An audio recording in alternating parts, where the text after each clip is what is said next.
Jin Sanggi menyipitkan mata, menyandarkan tubuhnya ke kursi, lalu berkata dengan nada setengah heran. Sepertinya kau serius, ya? Dojun menatapnya dengan tenang, lalu menjawab. Saat ini di Amerika Serikat banyak produk keuangan berbasis real estate sedang bermunculan. Jadi, kalau kalian berinvestasi di sana, kalian bisa mengandalkan uang kalian hanya dalam beberapa tahun tanpa masalah. Kalau dibandingkan dengan perusahaan kart, investasi ini tidak ada apa-apanya. Dalam hati, Dojun bergumam, keuntungannya memang tidak 2 kali lipat sih, tapi kemungkinan keuntungannya bisa mencapai 60-70%. Ia terdiam sejenak, lalu kembali berbicara dalam pikirannya sendiri. Francis Underwood pernah berkata, memilih uang daripada kekuasaan adalah kesalahan yang sering dilakukan oleh kebanyakan orang. Uang itu seperti bangunan arsitektur modern di Sarasota yang bisa runtuh dalam 10 tahun, tapi kekuasaan itu seperti bangunan tua yang bisa bertahan lama bahkan sampai setengah abad sekalipun. Pandangan Dojun mengarah keluar jendela, tatapannya kosong namun dalam. Namun, saat ini aku hanyalah orang bodoh yang mengejar uang, dan kedua pamanku adalah orang bijak yang mencoba mengambil sepotong kekuasaan yang aku buang. Jin Sanggi mengangguk pelan, begitu ya, kami tidak begitu paham tentang investasi saham atau reksadana, karena itu sudah menjadi kebiasaan generasi lama, 2 kali lipat ya, ternyata keponakanku adalah orang yang luar biasa. Dalam hatinya, Jin Sanggi bergumam, kalau dilihat-lihat dari cara dia mengatakan hal-hal yang bahkan tidak tulus demi menghemat uang, dia benar-benar seorang pebisnis.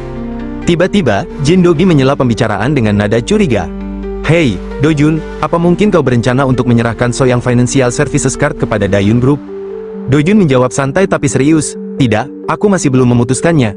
Aku sudah berdiskusi dengan Presidir Oh Se-yun. Oh ya, kau sudah kenal dia kan? Dia adalah presidir dari Fantasy Investment. Jin Dogi mengangguk, tentu saja aku tahu, Dojun melanjutkan. Dia bilang bahwa Grup N sudah menunjukkan ketertarikan terhadap perusahaan kart, kalau mempertimbangkan berbagai jenis perusahaan financial services yang lain, sistem jaringan yang solid, dan yang lainnya, mereka menilai bahwa mengakuisisi Soyang Card adalah jalan yang tercepat. Ucapan itu membuat suasana ruangan langsung berubah. Jin Sanggi dan Dogi saling menatap, terkejut. Dalam hati, Jin Dogi bergumam, kalau itu benar-benar Grup N, mereka adalah grup yang memiliki kekuatan finansial yang cukup besar. Tak lama, Jin Sanggi angkat suara, kali ini dengan nada tegas. Dojun, tapi kalau kita menyerahkan nama Soyang ke pihak lain, sepertinya itu bukanlah hal yang benar. Jin Sanggi menatap Dojun serius, lalu berkata, setiap cabang perusahaan Soyang kan mengandung hasil jerih payah kakek, kau kan juga tahu hal itu.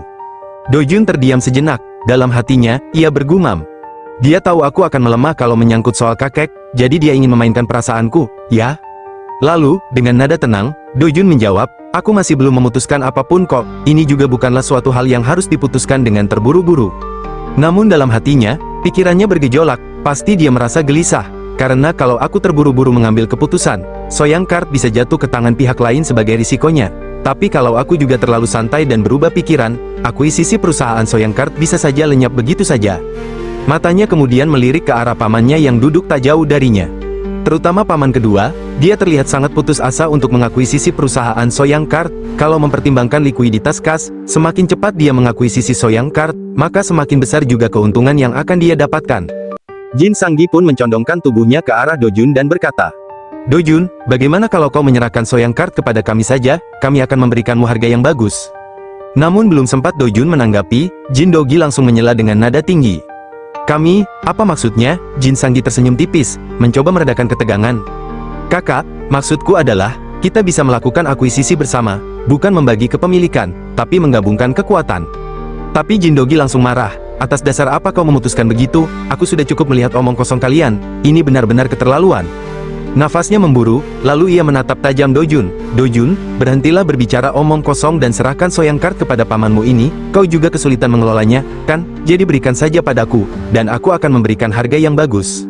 Ia mengibaskan tangannya seolah menutup seluruh percakapan. Pembicaraan kita sampai di sini saja sudah cukup, kan? Dojun pun berkata sambil sedikit ragu, aduh, paman. Namun belum selesai ia bicara, Jin Dogi langsung mengebrak meja dengan keras dan membentak. Diam, mau sebodoh apapun kau, setidaknya kau harus tahu bahwa nama Soyang tidak boleh digunakan sembarangan, apa kau tidak merasa malu? Dojun pun langsung berdiri, lalu menundukkan kepala dan berkata, aku minta maaf, paman. Dalam hatinya, ia bergumam.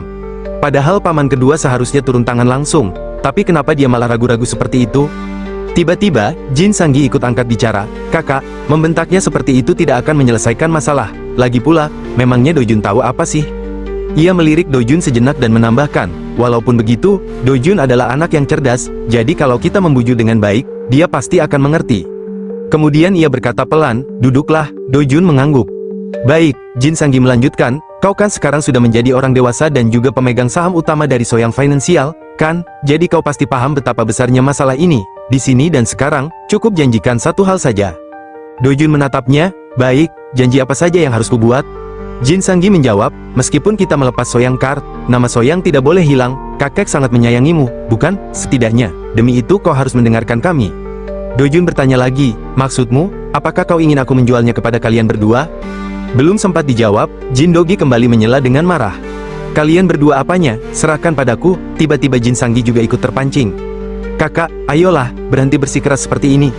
Jin Dogi menjawab dengan nada tajam, "Hei, Sangi, apa kau masih belum sadar kalau kau itu nggak bisa melakukannya sendiri?"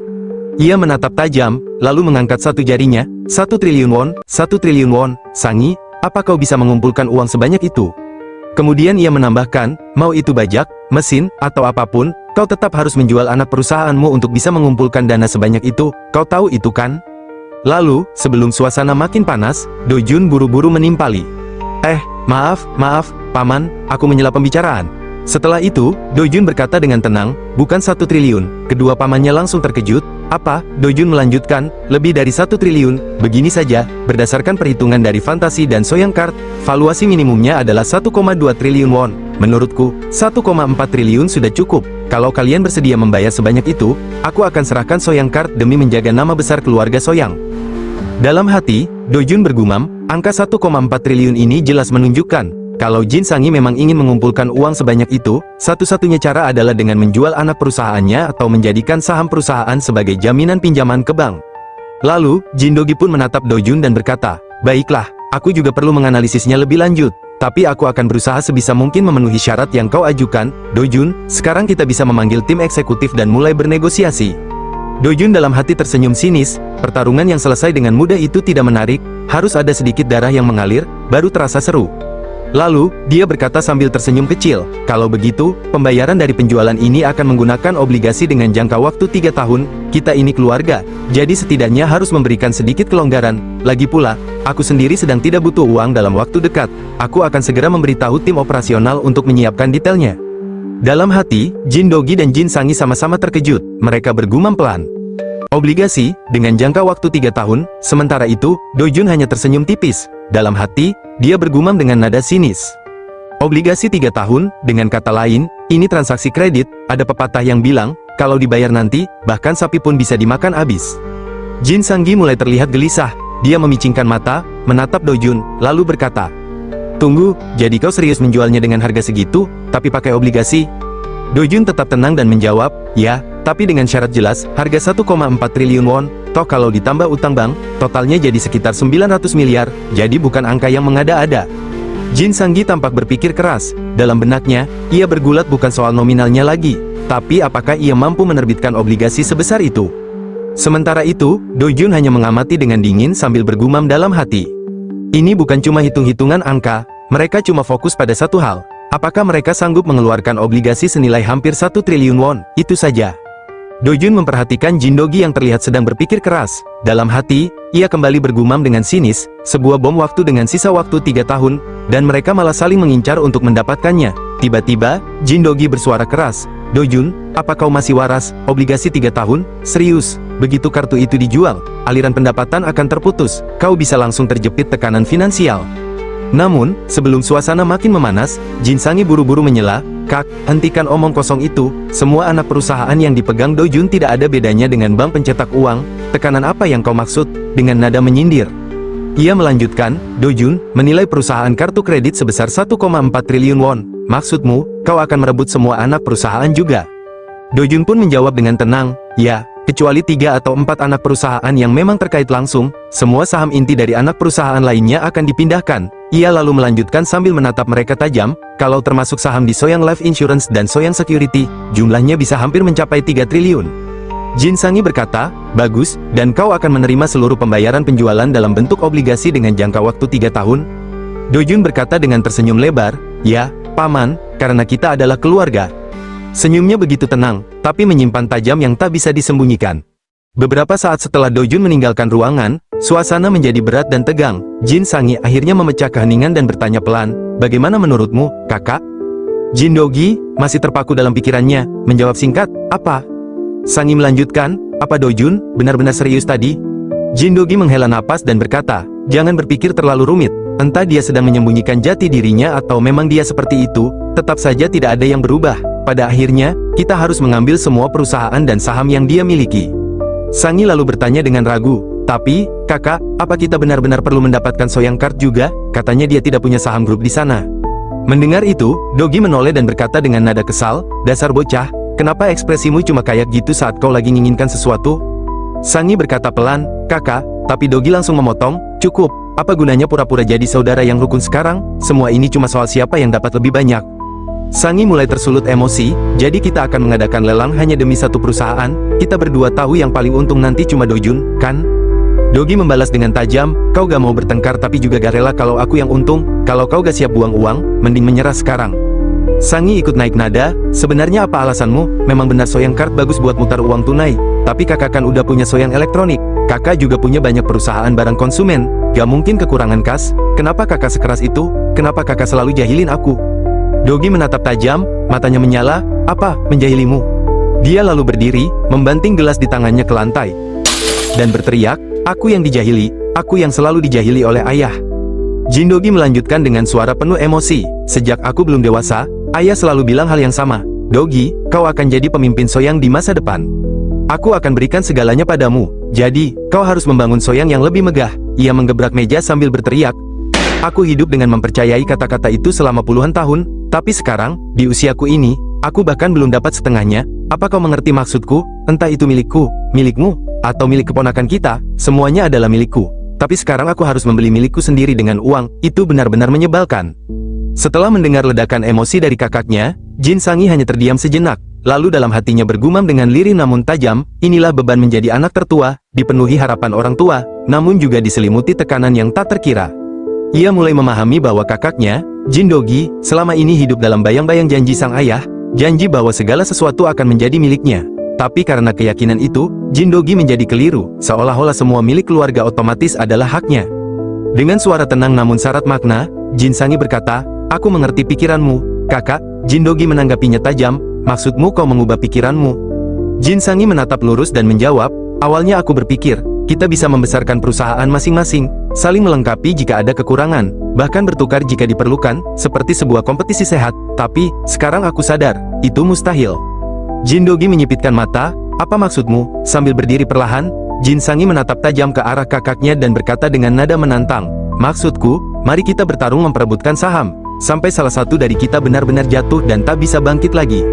Jindogi terkejut, apa kau bilang? Namun Jin Sangi tidak goyah, ia melangkah maju dan berkata dengan penuh keyakinan, kakak juga pasti pernah mendengar ajaran ayah, bahwa semua orang bisa membeli sesuatu dengan uang, tapi yang terpenting adalah tekad untuk memilikinya secara pasti, maka pada saat itu, kau akan menyadari bahwa uang bukanlah segalanya. Aku mendengar kata-kata itu berulang kali, dan aku percaya, itu benar. Sambil melangkah pergi dengan tatapan penuh tekad, Jin Sangi berkata, Soyangkar, aku yang akan mengambilnya. Mendengar itu, Jindogi menggertakkan giginya dengan marah, pikirnya dalam-dalam, dasar brengsek, sampai akhir pun, masih saja sok pintar, suasana semakin memanas, pertarungan mereka belum akan berakhir.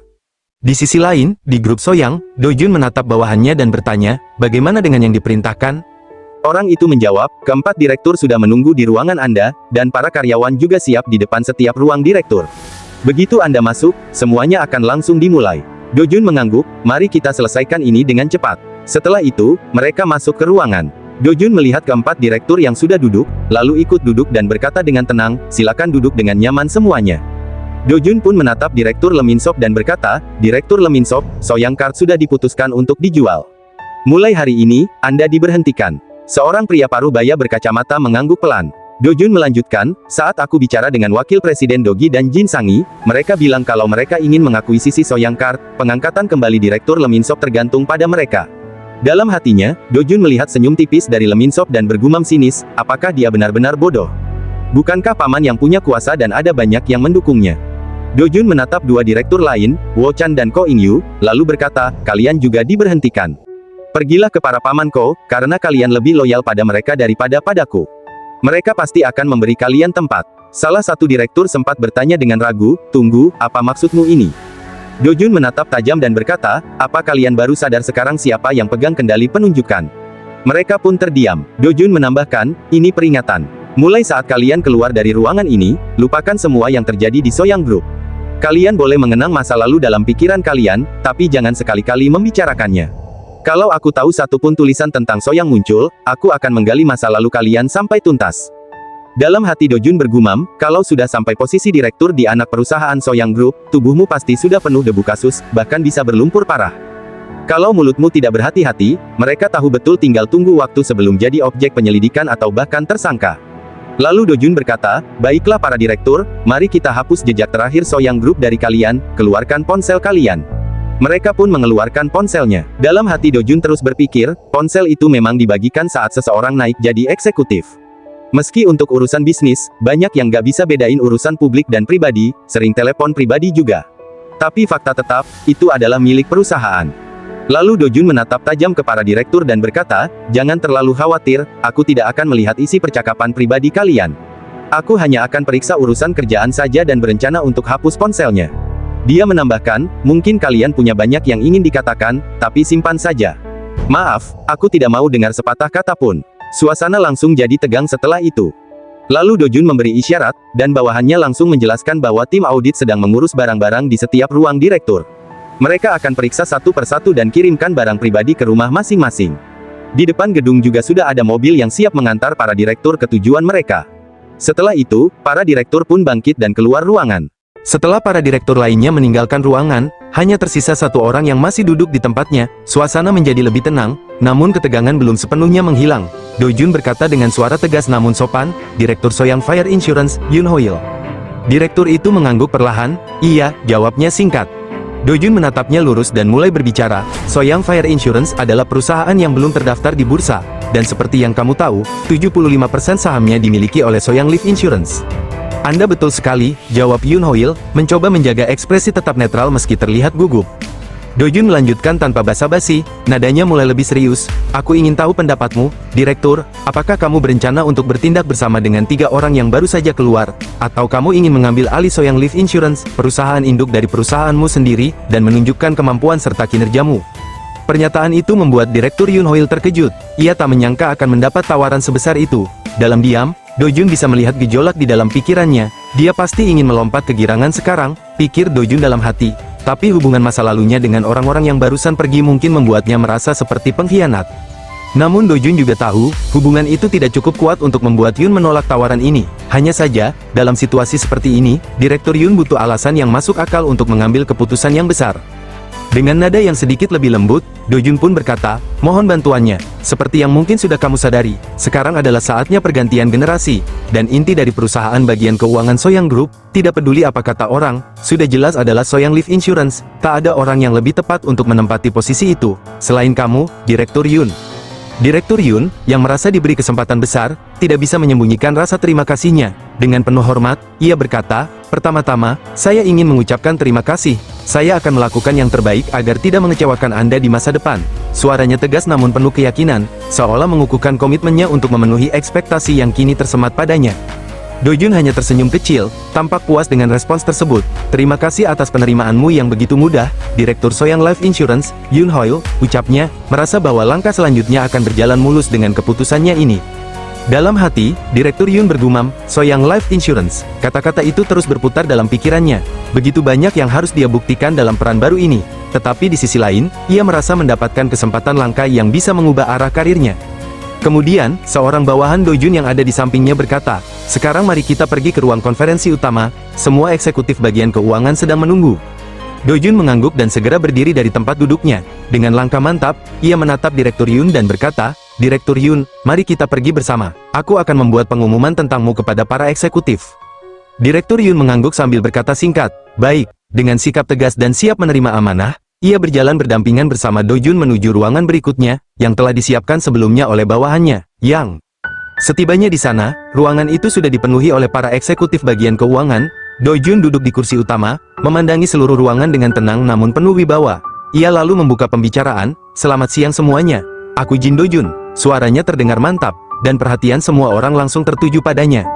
Tanpa basa-basi, Dojun melanjutkan, beberapa saat yang lalu, ada 3 direktur yang keluar dari Soyang Group kita ini. Kalimat itu membuat suasana ruangan mendadak tegang, dan para eksekutif saling berpandangan satu sama lain, bertanya-tanya dalam diam. Dojun lalu menatap mereka satu persatu dan berkata dengan nada tajam, siapapun yang tidak puas dengan meeting pertama ini, bebas meninggalkan perusahaan kapan saja. Namun, bagi kalian yang telah memutuskan untuk tetap di perusahaan, ingatlah satu hal ini. Ia berhenti sejenak, memberi tekanan pada ucapannya. Jika aku mendengar keluhan seperti anak kecil tentang apapun yang terjadi di masa depan, maka kalian akan menanggung akibat yang sangat berat, katanya tegas. Kalian semua yang ada di sini adalah eksekutif. Benar, itu berarti kalian harus sadar bahwa kalian adalah bagian dari manajemen. Ia lalu menyandarkan tubuhnya ke kursi dan menutup pernyataannya. Mengapa? Karena aku tidak akan ikut campur dalam manajemen perusahaan. Aku tidak akan memegang posisi apapun di perusahaan bagian keuangan Soyang Group. Dalam hati, Dojun bergumam sambil mengamati wajah-wajah di hadapannya. Tampaknya tak ada satupun yang percaya dengan ucapanku. Ekspresi mereka jelas menunjukkan bahwa mereka pikir aku tidak mungkin hanya akan berdiam diri. Namun, tanpa memperlihatkan keraguannya, Dojun melanjutkan dengan suara tegas, meeting para eksekutif di satu tempat seperti ini mungkin adalah yang pertama dan terakhir kalinya. Semua yang hadir langsung terdiam, fokus pada tiap kata yang ia ucapkan. Alasan mengapa hanya sekali ini diperlakukan, lanjut Dojun, adalah untuk menjelaskan prinsip-prinsip personalia. Tidak akan ada penempatan parasit seperti yang kalian khawatirkan. Suaranya terdengar mantap dan yakin, dan kita akan menjadikan promosi internal sebagai kebijakan dasar. Mata-mata para eksekutif mulai berbinar, beberapa bahkan duduk lebih tegak, memperhatikan lebih serius. Mulai hari ini, Direktur Yoon Hoil sudah menjadi direktur utama di Soyang Life Insurance, kata Dojun sambil melirik ke arah Yoon. Masih ada 3 posisi direktur utama yang kosong, dan posisi itu akan diisi oleh eksekutif yang saat ini berada di posisi wakil direktur. Para eksekutif pun saling bertatapan, tapi kali ini bukan dengan keraguan, melainkan dengan semangat baru dan antisipasi. Dojun lalu mengumumkan satu hal lagi, aku juga akan mendirikan Departemen Perencanaan Strategis Umum untuk perusahaan bagian keuangan Soyang Group. Ia menoleh ke arah Yang Do-yun dan berkata, dan manajer eksekutif Yang Do-yun yang akan bertanggung jawab atas departemen tersebut. Suasana yang awalnya penuh ketegangan mulai berubah menjadi harapan. Para eksekutif kini menyadari bahwa permainan kekuasaan dalam perusahaan telah berubah arah. Lalu Dojun melanjutkan dengan nada serius namun tegas, jabatannya naik menjadi wakil direktur. Ia menatap Yang Do-yun sejenak sebelum melanjutkan, aku harap para direktur utama baru, wakil direktur Yang Do-yun, dan para eksekutif perusahaan lainnya akan memimpin perusahaan dengan baik. Semua yang hadir masih hening, menyimak penuh perhatian. Satu-satunya yang akan aku lakukan, lanjut Dojun, adalah menerima laporan kinerja triwulanan. Ia berhenti sebentar, lalu menambahkan, namun, berdasarkan kinerja triwulanan itu, aku akan selalu mengubah posisi dan jabatan kalian. Para eksekutif mulai menyadari betapa seriusnya arahan baru ini. Aku mengikuti prinsip pragmatisme dengan tegas, kata Dojun, jadi persiapkan diri kalian. Ia melirik ke arah Yang Do-yun, untuk urusan lain, akan diurus oleh wakil direktur. Beberapa saat kemudian, di dalam ruang kerjanya yang tenang namun penuh tekanan, Dojun duduk di sofa dan berkata dengan nada mantap, setelah kuartal pertama berakhir, aku akan melakukan evaluasi dan memecat 10 anggota eksekutif yang tidak memenuhi target. Aku akan membiarkan wakil direktur yang turun tangan langsung. Yang Do-yun, yang duduk di dekatnya, tampak sedikit kaget dan bertanya, 10 orang? Kita benar-benar akan memecat sampai 10 orang. Dojun mengangguk sedikit dan menjawab, kalau cuma 1 atau 2 orang saja, mana mungkin mereka akan takut. Aku harus membuat semua orang merasa terkejut dan takut, supaya mereka tidak bekerja semaunya. Ia lalu menambahkan, dengan nada dingin tapi adil, sebaliknya, berikan bonus bagi 10 orang yang punya kinerja paling bagus. Akan ada badai es dan musim semi di waktu yang bersamaan. Sorot matanya tajam, penuh tekad, semua orang akan merasakan perubahan besar dalam perusahaan ini.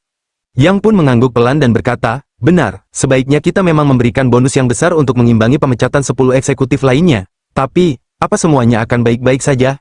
Dojun menatapnya tenang lalu menjawab, jangan khawatir, mulai sekarang, kau yang akan menangani hal-hal seperti ini sendiri. Jangan ragu untuk bertindak, bahkan tanpa seizinku terlebih dulu.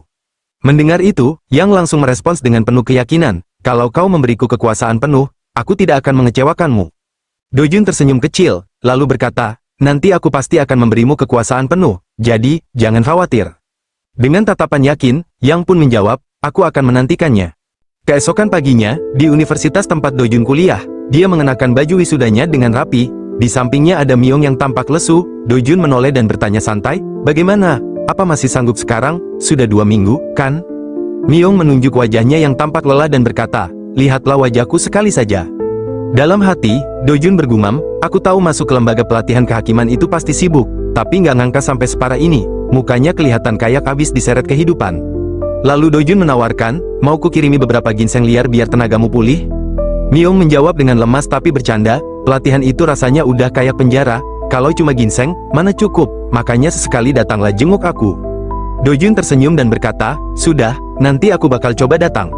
Myung menoleh pada Dojun dan berkata dengan nada penasaran, oh iya, kau pasti tahu tentang anak perusahaan Soyang Group, kan? Aku dengar rumor tentang itu. Dojun mengangguk pelan lalu menjawab, bulan depan aku bakal mulai bekerja di sana, aku juga sudah mulai merasakan beratnya menjalani hidup.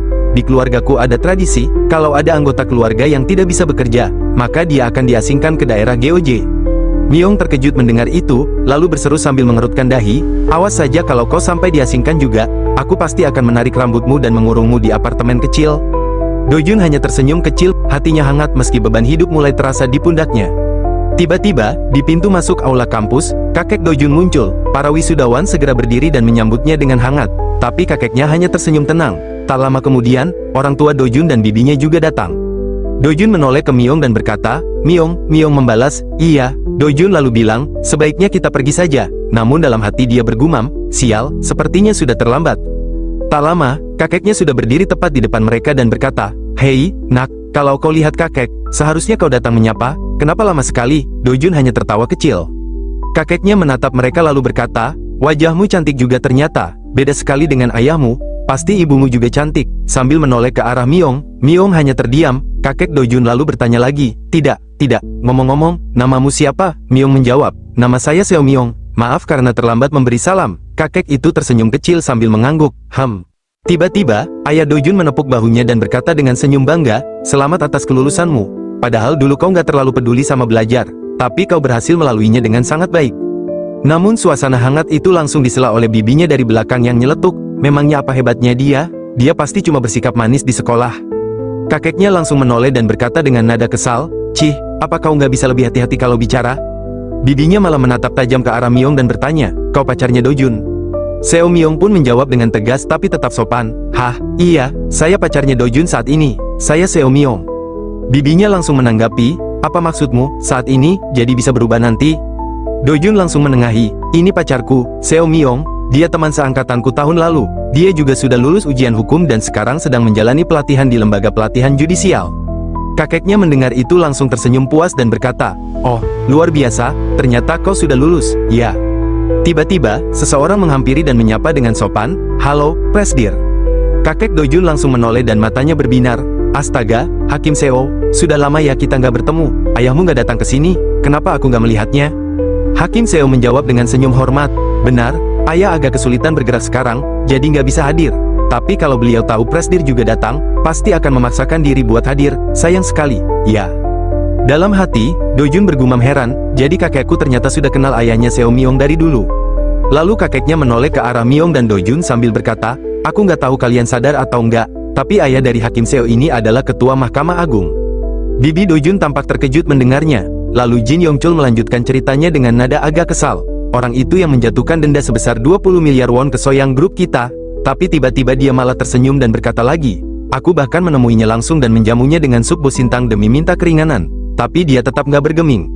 Presdir Seo yang mendengarnya langsung menyela dengan serius, Presdir. Tapi Seo Myung tiba-tiba tersenyum dan berkata santai, Presdir, kalau Anda bilangnya seperti itu, orang-orang bisa salah paham, loh, menyuap pejabat itu kejahatan. Jin Yongchul malah tertawa kecil dan bertanya, menyuap, kau masih belum benar-benar kenal kakekmu ya? Seo Myung agak bingung dan bertanya, apa maksudnya? Lalu Jin Yongchul menjawab, besoknya setelah dia makan sup bosintang itu, dia malah nyuruh seseorang ngirim amplop berisi 14.000 won. Ia menatap mereka sejenak, lalu berkata dengan nada kesal yang dibuat lucu, aku nggak pernah bilang ini sebelumnya, tapi kau tahu nggak betapa marahnya aku waktu itu? Tiba-tiba Dojun menyela, kenapa kakek marah, kan itu wajar. Jin Yongchul langsung menjawab, bositan spesial itu harganya 17.000 won, uangnya kurang 3.000 won, dan aku yakin waktu itu dia pesan yang spesial. Dojun dan Seo Myung langsung terkejut, apa? Jin Yongchul pun tertawa terbahak-bahak, sementara yang lain masih terdiam antara bingung dan geli. Tiba-tiba, rektor universitas menghampiri dengan senyum ramah dan berkata, Presdir, saya pikir Anda akan mampir ke kantor rektor, tapi ternyata Anda langsung datang ke sini, ujarnya sambil tertawa kecil. Jin Yongchul menjawab santai, aku datang bukan untuk melihat wajah rektor, tentu saja, aku datang untuk melihat cucuku memakai topi wisuda. Rektor itu terkekeh, lalu menimpali, ternyata Anda sama sekali tidak berubah. Ya, ia pun melanjutkan, ya, pokoknya, walaupun terlambat, saya ingin mengucapkan terima kasih. Jin Yongchul menoleh dengan sedikit bingung dan bertanya, terima kasih untuk apa? Sambil tersenyum, Rektor menjelaskan, untuk pembangunan asrama, saya baru saja menerima laporannya. Mendengar itu, Dojun terdiam sejenak dan bergumam dalam hati, setahuku, saat aku masuk ke universitas ini, kakek sudah menyumbangkan cukup banyak dana untuk beasiswa, apa kakek juga berjanji untuk membangun asrama? Jin Yongchul pun menatap Rektor dengan ekspresi santai, lalu berkata, anggap saja itu harga untuk meluluskan seorang pemalas yang bahkan tidak benar-benar bersekolah selama 4 tahun, aku melakukan ini bukan untuk menerima ucapan terima kasih darimu. Ia berhenti sejenak, lalu melanjutkan, sebenarnya, uang itu bukan milikku.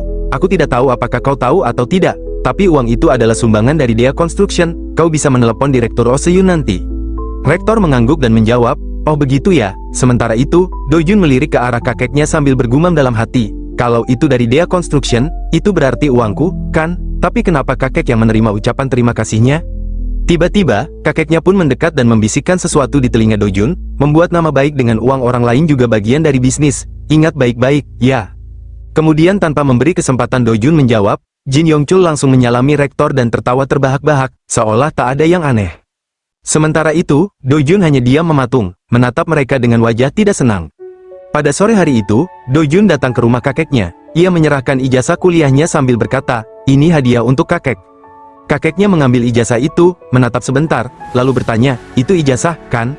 Dojun mengangguk, iya. Kakeknya meletakkan ijazah itu di atas meja dan berkata, sudahlah, ijazah macam itu bukan sesuatu yang luar biasa. Dalam hati, Dojun bergumam, kenapa reaksinya berbeda jauh dari saat aku diterima di Fakultas Hukum Universitas S? Kakeknya kemudian berkata, hei, nak, kau tahu kan Fakultas Hukum Universitas S itu tempat seperti apa? Dojun menjawab, iya. Kakeknya melanjutkan, maksudku, memang seperti menggapai bintang di langit, tapi lulusnya tidak sulit, kan? Dari teman-teman seangkatanmu, berapa banyak yang dapat ijazah? Dalam hati, Dojun mengakui, sejujurnya memang ada beberapa yang gagal, tapi tidak ada yang sampai dikeluarkan karena nilai jelek. Kakeknya segera meletakkan ijazah itu di rak buku, lalu berkata sambil memegang sebuah buku, yang benar-benar berharga adalah ini. Dojun terkejut, kakeknya menjelaskan, iya, ini adalah surat pemberitahuan untuk lulusanmu, ini bernilai ribuan, bahkan jutaan kali lebih besar daripada ijazah dari universitas yang siapa saja bisa lulus, aku sudah cukup dengan ini. Lalu kakeknya menghampiri Dojun, berkata, kau sudah memberiku hadiah yang lebih dari cukup. Satu-satunya hadiah yang tersisa adalah terus memperbanyak perusahaan dengan nama Soyang. Kau mengerti? Dojun pun menatap kakeknya dengan penuh tekad, lalu menjawab, iya, aku akan mengembangkannya 2 atau 3 kali lipat. Mendengar itu, kakeknya mengangguk perlahan dan berkata, pastikan aku bisa melihatnya sebelum aku mati. Dojun menatap kakeknya dan menjawab dengan yakin, baik, kakek, pasti akan melihatnya. Senyum tipis pun muncul di wajah Jin Yongchul. Ia berkata sambil tersenyum puas, aku suka karena kau cepat mengerti maksudku. Kalau begitu, sekarang waktunya memberimu hadiah kelulusan. Lalu kakeknya mengalihkan pandangannya ke pintu dan berkata, masuklah. Tiba-tiba, seseorang masuk sambil menundukkan kepala. Jin Yongchul pun memperkenalkan, berilah, salam, ini Direktur Woo Yongjun. Dojun menundukkan kepala dan menjawab, salam, aku Jin Dojun. Direktur itu membalas, senang bertemu denganmu. Aku Yongjun. Dalam hati, Dojun bergumam, dia orang dari Soyang Security. Lalu Direktur Wu berkata, demi kenyamanan, aku akan memanggilmu Direktur, apa tidak masalah? Dojun menjawab, baik. Direktur Wu melanjutkan, mulai sekarang, mobil Direktur akan dikemudikan oleh staf kami yang sudah menunggu di luar. Tim pengawal terdiri dari 4 orang, saat di kantor pusat Soyang Group atau kantor fantasi Diewidou, mereka akan berjaga di pintu masuk dan mengawal Direktur dengan ketat sampai tiba di rumah. Dojun menjawab, baiklah. Kakeknya dari belakang berkata, kau boleh keluar sekarang.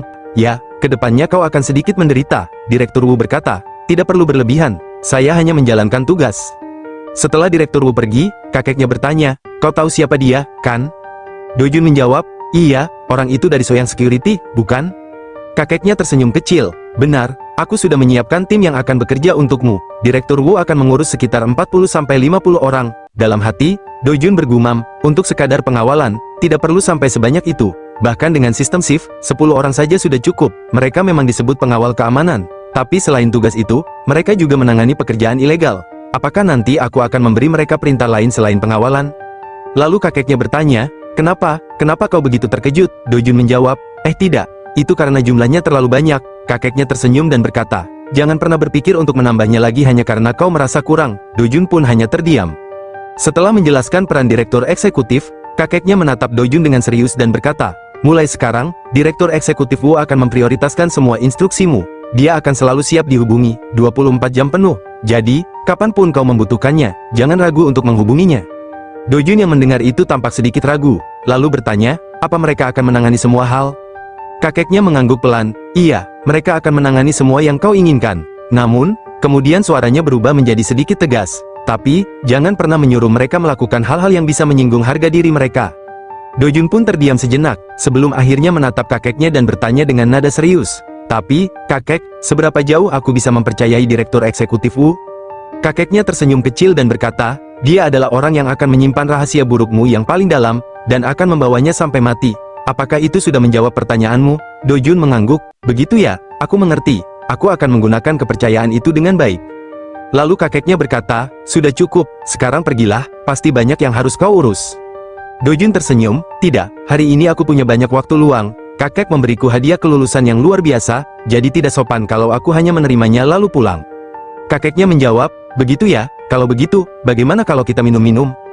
Dojun menolak dengan santai, kakek harus jaga kesehatan, aku akan siapkan mobil. Kakeknya berkata, bocah, hari ini adalah hari kelulusanmu, kita harus minum anggur perayaan, kan? Dojun segera berdiri dan berkata, kalau begitu, kakek minum satu gelas saja, hanya satu gelas. Di bulan Maret, saat udara musim semi mulai terasa di sebuah kafe kopi, Dojun duduk bersama Direktur Wu. Direktur Wu berkata, saya tidak menemukan alasan khusus untuk menyelidikinya, tapi ternyata itu tempat kakakmu, Jin Sangjun, bekerja. Dojun menjawab, iya, itu sebabnya aku periksa untuk berjaga-jaga. Direktur Wu melanjutkan, tidak ada yang istimewa, dia bukan penipu atau preman. Dalam hati, Dojun bergumam, aku sudah tahu kalau skalanya kecil, dan pendapatan serta pengeluarannya juga minim. Ini bisnis kepuasan diri yang khas. Direktur Wu menambahkan, reputasinya tidak buruk. Mereka pandai mengenali potensi pendatang baru dan membuat karya musik yang sesuai. Dojun berkata, perusahaan ini sepertinya beroperasi di ranah underground. Direktur itu menjawab, benar, meskipun saya tidak tahu arti pastinya, mereka hanya cari genre yang tidak populer. Ada hal lain yang Anda butuhkan? Dojun mengakhiri, tidak, ini sudah cukup. Terima kasih atas kerja kerasmu. Direktur itu segera berdiri dan berkata, sama-sama, saya permisi dulu. Sebelum pergi, dia menambahkan, bagaimana dengan para karyawan baru? Kalau ada ketidaknyamanan, beritahu saya ya. Dojun menjawab, tidak ada, mereka semua pendiam, aku suka itu. Direktur itu menghela nafas dan berkata, syukurlah, kalau begitu saya permisi. Setelah itu, dia pun pergi. Tiba-tiba ponsel Dojun berdering, lalu Dojun langsung mengangkat, ini aku, paman. Di sisi lain, seseorang melangkah masuk ke gedung Fantasy Investments. Dengan percaya diri, ia menuju meja resepsionis dan menyampaikan maksud kedatangannya, saya datang untuk menemui CEO Seyun, saya sudah membuat janji sebelumnya. Resepsionis itu mengangguk ramah dan bertanya, apakah Anda direktur Time Music? Pria itu mengangguk dan menjawab, benar. Resepsionis segera bangkit dari kursinya dan berkata, beliau sedang menunggu Anda, silakan ikuti saya. Mereka berjalan melewati lorong elegan menuju ruang pertemuan. Setibanya di depan pintu, sang staf mengetuk pelan lalu membukanya, mengumumkan dengan sopan, direktur tim musik datang menemui Anda. Dari dalam, suara tenang CEO Seyun terdengar, silakan masuk. Pintu dibuka lebar, dan pria itu melangkah masuk. Seyun menyambutnya dengan senyum ramah, Anda sudah datang. Pria itu menjulurkan tangan dan berkata dengan nada hangat, senang bisa bertemu dengan Anda untuk pertama kalinya. Saya, Jo Wang Yu. Dengan sigap, Seyun membalas salam itu dan menjawab, saya Seyun, mari, silakan duduk di sebelah sini. Keduanya pun duduk, menandai dimulainya sebuah pertemuan yang tampaknya penting bagi masa depan kerjasama mereka. Setelah mereka duduk, direktur itu mulai berkata dengan jujur, CEO, sebenarnya saya sangat terkejut. Saya sudah mencari informasi tentang Fantasy Investment di internet dan setelah berbicara dengan Anda, saya semakin tahu betapa besar perusahaan ini. Seyun tertawa ringan lalu membalas, wah, Anda menjalankan perusahaan di industri hiburan, tapi tidak tahu soal perusahaan investasi. Direktur itu mengangkat bahu dan berkata, saya pikir investasi itu tidak ada hubungannya dengan saya. Seyun mengernyit dan bertanya, apakah Anda bahkan tidak pernah terpikir untuk menerima investasi? Seketika, Seyun berkata dengan nada serius, tanpa basa-basi, saya akan langsung ke intinya, jadi dengarkan baik-baik. Direktur itu menjawab singkat, baik, kemudian Seyun melanjutkan, fantasi kami akan berinvestasi di Time Music. Direktur itu penasaran bertanya, apa perusahaan kami? Seyun menjawab, benar, kondisi investasi akan disesuaikan dengan aturan industri Anda. Jadi, Direktur Yo, Anda harus berkeliling agensi-agensi di sekitar dan mencari tahu kondisi investasi yang umum. Anda perlu memastikan apakah tawaran kami sesuai dengan aturan industri Anda atau tidak. Kemudian Oh Se-yun menyebutkan angka besar, dana investasi tahap pertama sebesar 2 miliar won. Direktur itu terkejut, 2 miliar won. Oh Se-yun langsung menenangkan, fokuslah pada kata tahap pertama, bukan pada angka 2 miliar, jika hasilnya bagus, kami bisa menginvestasikan hingga 20 miliar. Direktur itu terkejut, lalu dalam hatinya bergumam, kenapa perusahaan seperti ini ingin menginvestasikan jumlah sebesar itu ke perusahaanku? Oh Se-yun berkata, ada satu hal dalam cara terpisah yang saya usulkan, dengan dana investasi 2 miliar won, Anda tidak boleh memberikannya kepada band indie atau penyanyi underground seperti biasanya. Direktur itu bertanya, lalu, apa selanjutnya? Oh Se-yun menjelaskan, sebenarnya dibutuhkan sekitar 500 juta sampai 1 miliar won untuk membesarkan satu grup band baru. Benarkah begitu? Direktur itu menjawab, saya kurang tahu pasti, tapi saya dengar itu memang menghabiskan banyak uang. Oh Se-yun melanjutkan, gunakan 2 miliar won itu untuk membesarkan dua grup band, setidaknya bisa langsung menghasilkan uang dari event. Intinya, saya ingin Anda membesarkan grup musik yang bisa menghasilkan uang. Direktur itu pun berkata, tapi saya tidak berniat memperluas bisnis ke arah itu tidak sesuai dengan visi saya. Pak Se-yun menyeruput kopinya pelan, lalu berkata dengan nada mengenang, Direktur Yo, tatapannya tiba-tiba berubah tajam, coba pikir dulu sebelum menjawab, Anda sedang mendapatkan keberuntungan besar, seperti menemukan bongkahan emas di jalan, gunakan emas itu untuk menjalankan bisnis dengan baik dan menghasilkan banyak uang. Dia melanjutkan, dengan uang itu, Anda bisa mendukung band indie atau musisi underground yang Anda suka, Anda harus bisa memisahkan antara hobi dan bisnis, kan? Direktur itu tertunduk, bergumam, hobi, lalu Pak Se-yun menambahkan, kantor pusat fantasi di Amerika adalah manifestasi besar-besaran di industri film, apakah Anda tahu itu? Direktur itu menjawab, tidak. Oh Se-yun melanjutkan dengan suara tegas, mereka biasanya berinvestasi di film-film Hollywood besar seperti Blockbuster, tapi juga banyak mendukung film independen dan seni. Sebagian besar investasi itu bahkan tidak balik modal, hampir hilang begitu saja. Tapi mereka tetap berinvestasi karena itu yang membuat industri film terus berkembang. Aktor baru dari film independen dan sutradara muda akhirnya bisa pindah ke film komersial. Siklus itu yang membuat Hollywood maju. Dia menatap Direktur Yo, saya sudah dengar reputasi Anda cukup bagus, katanya Anda punya mata yang tajam. Gunakan insting itu untuk menemukan talenta yang punya potensi jadi bintang. Entah itu idol, girl group, atau penyanyi balet. Intinya, jadikan mereka bintang. Oh, dan saya akan dukung dana berapapun yang Anda butuhkan, jadi jangan khawatir soal uang, Anda bisa tetap dukung para underground sesuka hati. Apakah perhitungan sesederhana ini masih sulit dimengerti? Direktur itu bertanya dengan hati-hati, bolehkah saya mengajukan satu pertanyaan? Pak Se-yun mengangguk, tentu, silakan. Dengan penasaran, direktur itu melanjutkan, kenapa Anda memilih berinvestasi pada saya? Di Gangnam ada begitu banyak agensi yang melatih idol, Anda bisa saja berinvestasi di tempat-tempat itu, jadi saya penasaran, kenapa justru perusahaan kami yang punya arah berbeda yang Anda pilih? Oh Se-yun tersenyum tipis dan berkata, seperti yang sudah saya bilang, Anda sedang mendapat keberuntungan besar. Direktur itu lalu bertanya lagi, maksud Anda, kenapa justru saya yang beruntung? Perusahaan Anda baru saja merekrut seorang karyawan baru, bukan? Namanya Jin Sang-jun. Direktur itu menjawab, benar, dia lulusan luar negeri. Oh Se-yun melanjutkan, anak itu, dia adalah putra sahabat saya. Dalam hati, direktur itu terkejut, ternyata ayahnya teman dari seorang konglomerat. Keesokan harinya di kawasan bisnis Yewido, suasana pagi terasa sibuk seperti biasa. Di dalam sebuah ruangan kantor yang mewah namun sederhana, Do-jun bertanya, apa pertemuannya berjalan dengan baik? Oh Se-yun mendesah pelan sebelum menjawab, sepertinya 2 miliar won kita akan terbuang begitu saja. Anak itu, benar-benar tergagap. Do-jun mengangkat bahu santai dan berkata, ya, anggap saja itu sebagai bayaran untuk pembelajaran kita. Namun Oh Se-yun tampak tidak puas, ia menggeleng pelan, tapi biayanya terlalu mahal kali ini. Lalu ia menatap Do-jun tajam, setengah itu, kau mau apa?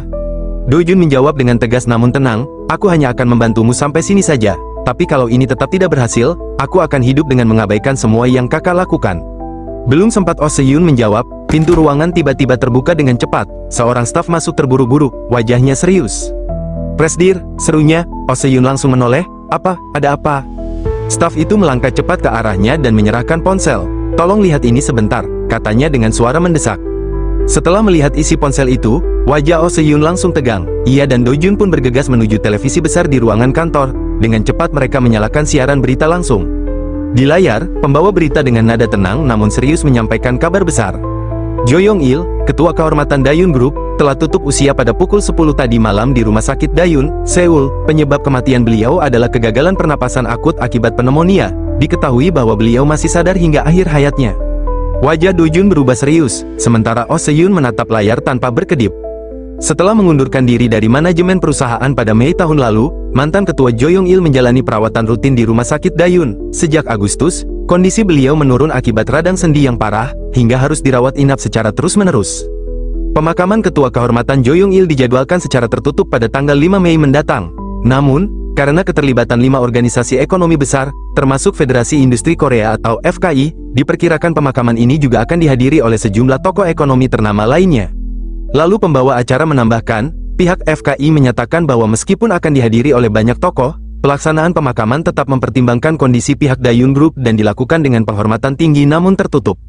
Oh Hyun pun langsung berdiri dengan wajah serius dan nada suara yang tegas, segera cek harga saham Daeun Group secara real time, dan laporkan padaku setiap 10 menit. Stafnya langsung mengangguk, baik, Pak, tanpa menunggu lama, Oh Hyun mengambil gagang telepon di sampingnya, mengangkatnya cepat, lalu berbicara dengan suara datar tapi mantap, halo, ini aku. Pada malam yang hening di kediaman Jin Yong Chul, suasana terasa berat. Ia duduk tenang lalu berkata pada Lee Hak Jae, apa semuanya sudah datang? Lee Hak Jae menjawab, benar, para pejabat senior dari kantor presiden dan para menteri juga datang di hari pertama, para pimpinan grup perusahaan besar juga sebagian sudah datang untuk melayat. Jin Yong Chul bertanya pelan, bagaimana dengan orang-orang dari perusahaan kita? Lee Hak Jae menjawab, Wakil Presdir Jin Do-gi dan Jin Sang-yi sudah datang melayat di hari pertama. Tapi, Ketua Jin Sang-yi masih belum muncul sama sekali. Ia lalu menatap Yong Chul dan melanjutkan, Ketua, kapan Anda berencana untuk datang melayat? Jin Yong Chul menarik napas perlahan dan menjawab, aku akan pergi sehari sebelum pemakamannya dilakukan. Aku rasa pada saat itu, air mata para bajingan itu pasti sudah kering, kan? Pasti akan menyenangkan kalau aku melihat ekspresi wajah mereka saat itu. Lee Hak Jae terlihat ragu dan bertanya, apa Anda benar-benar harus melakukan itu? Jin Yong Chul pun tersenyum kecil, ya, lagi pula, kalau aku sudah mati, aku tidak bisa melihat mereka lagi. Kalau aku mati nanti, aku tidak akan tahu ekspresi wajah apa yang akan ditunjukkan, atau apa yang dilakukan oleh anak-anakku. Aku juga tidak bisa tahu rencana busuk apa yang mereka simpan. Lee Hak Jae menatap Jin Yong Chul penuh rasa ingin tahu dan bertanya, jadi Anda ingin melihat itu semua? Jin Yong Chul mengangguk pelan, benar, entah itu mereka, atau anak-anakku sekalipun, mereka semua sama-sama brengsek. Padahal mereka tidak pernah menghasilkan uang dengan tangan mereka sendiri, tapi tidak pernah kekurangan uang sepeser pun. Pemandangan yang tidak bisa kulihat setelah aku mati, melihat semuanya saat masih hidup, itu juga akan menarik. Lee Hak Jae menghela napas dan berkata, apa yang akan kau lakukan? Daeun harus diperlakukan dengan hati-hati, karena perlawanan dari kelompok kedua sudah sangat meresahkan. Apakah kita harus menyia-nyiakan bagian Soyang dengan sukarela? Aku mempertaruhkan segalanya. Jin Yong Chul tersenyum kecil. Oke, apakah kau sedang menghiburku sekarang? Besar atau kecil, semua sama saja. Apa keserakahan manusia memang tidak ada akhirnya? Lee Hak Jae bingung. Apa? Jin Yong Chul melanjutkan. Kalau aku menutup mata, semuanya selesai untukku. Tapi kau akan melihat sendiri bagaimana anak-anak kita saling bertarung sampai akhir. Betapa menariknya semua itu. Kau harus saksikan semuanya, tanpa terlewat satu pun. Lee Hak Jae terlihat semakin gelisah. Apa yang harus kulakukan? Jin Yong Chul menjawab ringan. Yah, terserah padamu. Apa aku bisa menyuruh-nyuruhmu? Tapi, kalau aku boleh meminta satu hal, jangan terlalu serakah. Lee Hak Jae bertanya pelan, apa? Jin Yong Chul menatap ke depan dengan tenang, yah, itu saja, kalau aku mati dan tak ada lagi di dunia ini, kau baru akan menyadarinya. Keesokan harinya, Jin Yong Chul dan Do Jun menaiki mobil bersama. Di dalam mobil, Do Jun bergumam pelan, ia memperhatikan kakeknya yang kini lebih banyak diam. Dulu, pikir Do Jun, kakeknya adalah orang yang sangat banyak bicara. Bahkan pernah berkata bahwa seiring bertambahnya usia, energi orang tua akan naik ke mulut, membuat mereka jadi cerewet. Tapi sekarang, suasananya berbeda. Lalu Do Jun bertanya, rumah Presdir Jo tidak terlalu besar, kenapa mereka tidak menggunakan kuil sebagai tempat pemakaman? Kakeknya menjawab tenang, itu mengikuti keinginan orang yang masih hidup. Presdir Jo, orang itu akhirnya telah menyelesaikan dendam yang dia miliki. Do Jun tampak bingung, apa maksud kakek? Kakeknya menjelaskan, dia adalah orang yang selalu ingin diusir dari rumahnya. Jo Young Il, pria tua itu, selalu keluar rumah. Dia sangat suka dengan para wanita. Bahkan ada rumor, dari 8 anak yang terdaftar, 3 diantaranya adalah anak tiri. Do Jun terkejut dan bertanya, apa itu benar? Sambil menghela napas, kakeknya berkata, aku tidak tahu. Saat makan bersama, kadang-kadang aku bertanya padanya, tapi dia selalu bilang tidak. Itu rahasia yang hanya diketahui oleh keluarganya sendiri. Aku yakin pasti ada beberapa anak yang tidak terdaftarkan. Wanita manapun yang melahirkan anaknya, dia akan memberikan sedikit harta kekayaannya, lalu mengusirnya ke luar negeri. Jujur saja, itu tidak terjadi 1-2 kali.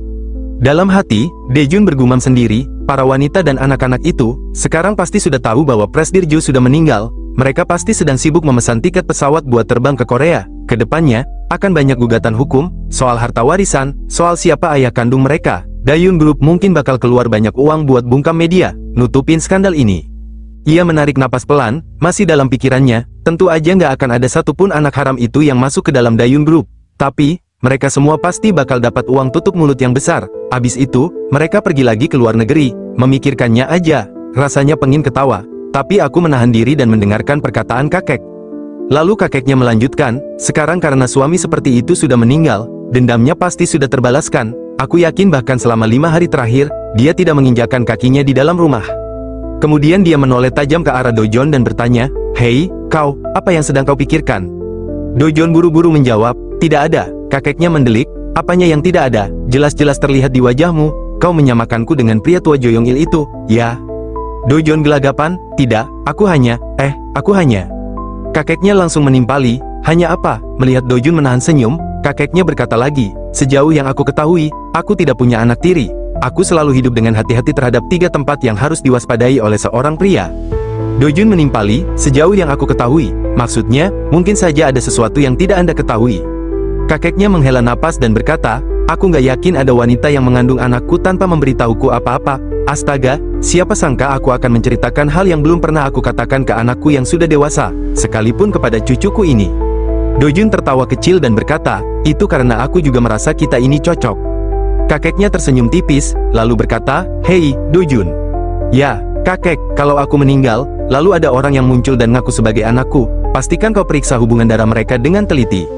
Dojun menjawab, lalu setelah itu, kemudian kakeknya berkata, "Para pamanmu pasti langsung coba ngusirnya." "Ya memang sudah seharusnya begitu sih, anak seperti itu nggak boleh terlibat dalam Soyang Group sedikit pun."